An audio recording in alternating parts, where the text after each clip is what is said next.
Hey Relativity Collective, so this is my video submission to join cohort number 1.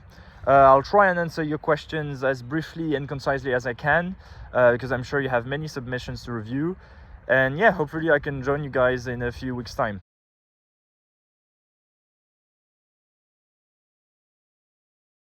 First question was, why do you want to start a company and why? So for this, I think I'd rather just give a bit of a storyline to make you understand why I want to build something and why now. I think forever, even middle, high school, I always was interested and I had this itch of starting something big, of doing something big in science specifically, because I knew I wanted to do biochemistry / more medical studies. But I knew I wanted to do something in the field, quite significant.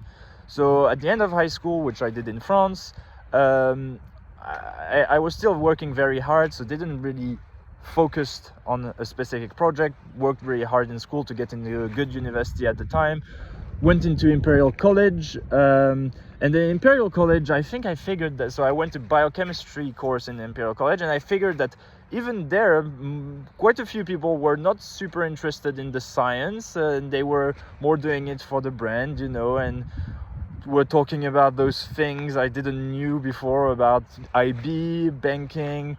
A lot of them wanted to go do consulting. So at the time, this career path kind of crossed my mind, of course. I saw some of my friends go to internship, make a lot of money. Also, of course, you start asking yourself questions. Do I want to go this way? Do I want to go another way?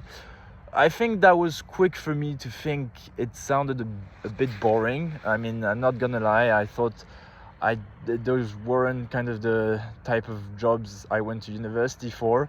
So then I actually started focusing more on academia itself. I started thinking about the more, lecturer / professorship route, just stay in academia, do some hardcore science there and try and do something big here, build a lab, etc.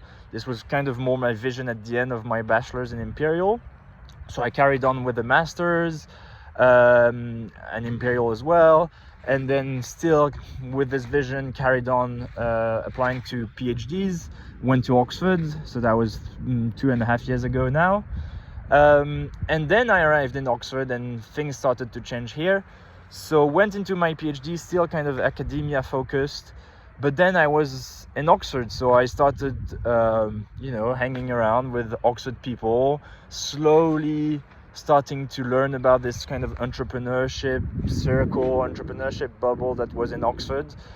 All sounded super exciting, very interesting, so I got more and more interested about it, and I met some great people then, and I started understanding that entrepreneurship could be another way for me to really stick to science, do some hardcore science, build something big outside of academia. And actually it sounded more exciting to me than staying in academia.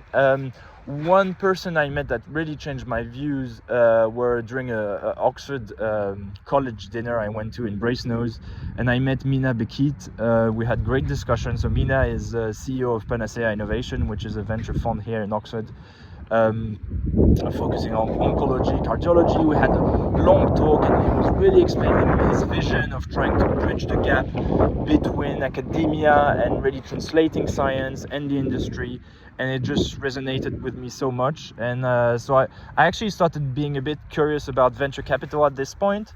I joined Oxford Venture Capital Network, I did a program with them, learned a lot about health tech and AI and how it was used by startups. That was great introduction to VC.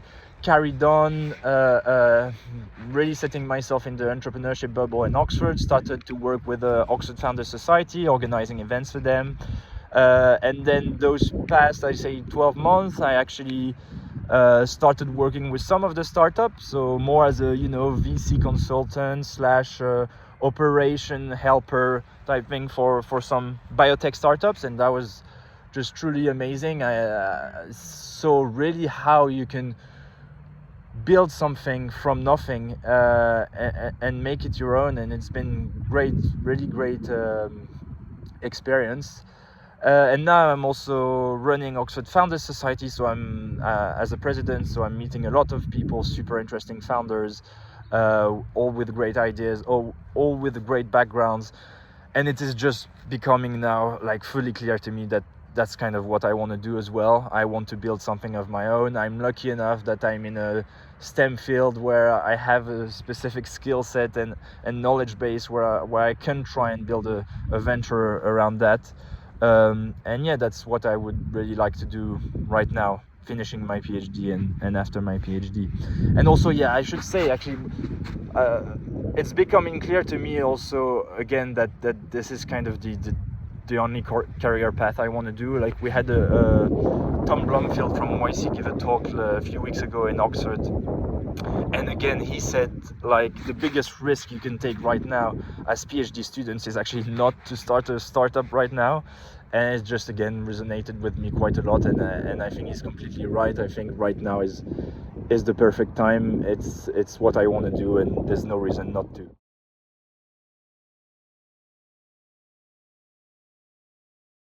Then the next one is, what is the hardest you have ever worked on something and why? Hardest I have ever worked on something, I think, is definitely my PhD.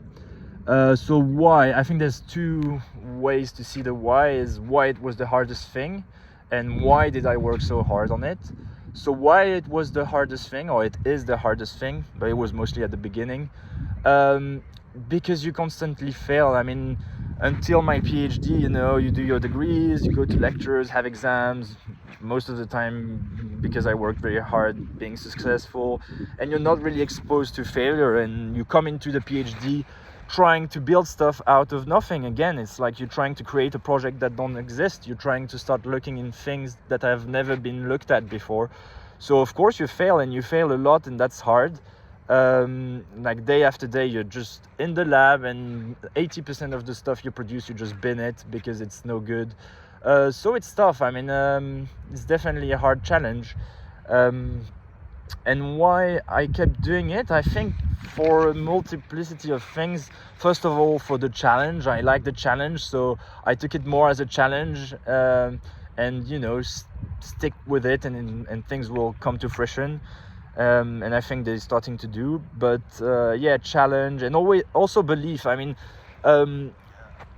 I joined this PhD, of course, because I was super interested in the science. As you will see on my CV, I work on breast cancer, currently on genomics, but yeah, breast cancer treatment. So, and I believed in the science. I believed there were some really cool discoveries to do. So it was belief and challenge that made me stick to it, work harder, and yeah, keep pushing until things start falling into places, and they did. I mean, I spent a year and a half in the lab, kind of playing around, things not working, getting frustrated. And at some point I just thought, I thought, first of all, I really want to be more involved in kind of computer science. It's something I thought about, and also things are not working now, so let's make a pivot. And about a year ago, I just switched my project to something fully computational, and again, believing and being consistent.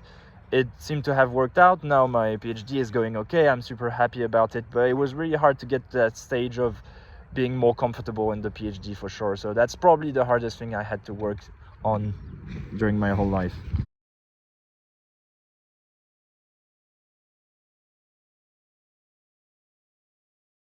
So the third question is, tell us about how you've hacked a non-software system to your advantage. For this, I think I'll talk about my experience tutoring, actually. So tutoring is something I've always done as a student, you know, to make ends meet. I did it a lot in Imperial, but I was going through those platforms, like My Tutors, those things, where you get paid around 20, 30 pounds an hour, and then the website actually get paid probably 50 pounds an hour. That was fine at the time. I did a lot of this, but then I arrived in Oxford here in my PhD. Still wanted a bit more money on top of my stipend, but I thought I'm not gonna do those 20 pound an hour thing again and have someone take half of it or more. So I need to find clients myself. I tried for a while just posting my thing, you know, here and there. Didn't really work out. So I thought I need to make a real system out of this and really be more systematic to how I approach the problem. So I actually created Facebook accounts, and on those Facebook accounts, what I would do is actually I listed every capital city in Europe and kind of the richest district in those capital city, because I think those contain those are most likely to have people that are ready to pay, 70, 80, 100 pounds an hour for good mentoring and tutoring. And now that I was in Oxford, I think I had the brand and I had a reason to market myself this way. Anyways, so I had this system, many capital city, best districts in the capital city, and then on Facebook I would go in and search for network groups or tips groups, people putting little job works on these groups, and post my stuff here, my adverts here. And I thought, let's give it a go, and I probably posted 100, 150, 200 of them. There's these posts in those groups, and then I started getting one or two, and it was good, and I started tutoring this way, and I was making 4 or 5 times the amount of money I used to do, because no one was taking any of that money, and that has been great. And I think the model was really to keep it a bit secret. I figured that's what people liked there, that this kind of a premium tutoring is not something that's usually advertised on website and stuff. It's something that it's word to mouth type stuff, and it started building this way. I would ask my client, please tell your friends, and then this started to grow, and a bit like a snowball. And for the past 2.5 years I've just been tutoring, making way much more money than I used to before. I even created the Oxbridge Tutoring Network from it, because I had a bit too many clients at some point. So I thought, might as well have other students jump into it. But always keeping it super low profile, only, email based and word to mouth based. But still it has worked pretty nicely. And yeah, I think I kind of hijacked this system, let's say, to my advantage.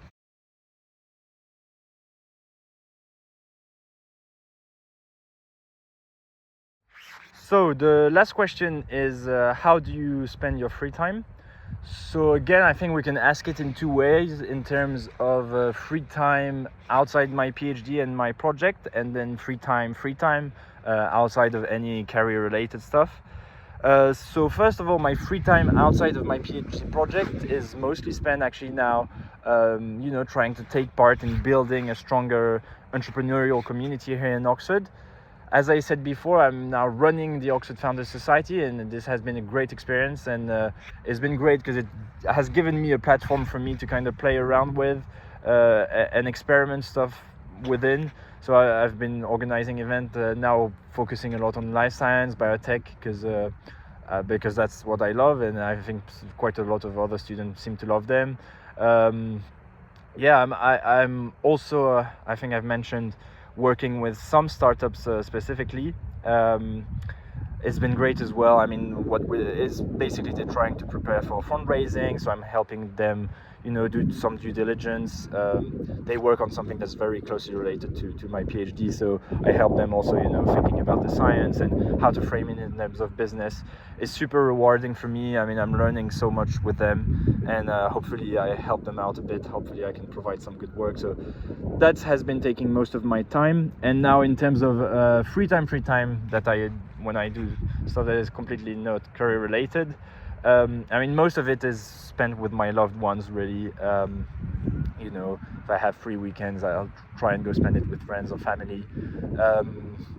And I mean, I also do a lot of sports. During the week, I train almost every day. I go to my Brazilian Jiu-Jitsu classes. This has been great as well. I've been training Brazilian Jiu-Jitsu and grappling for the past almost 3 years.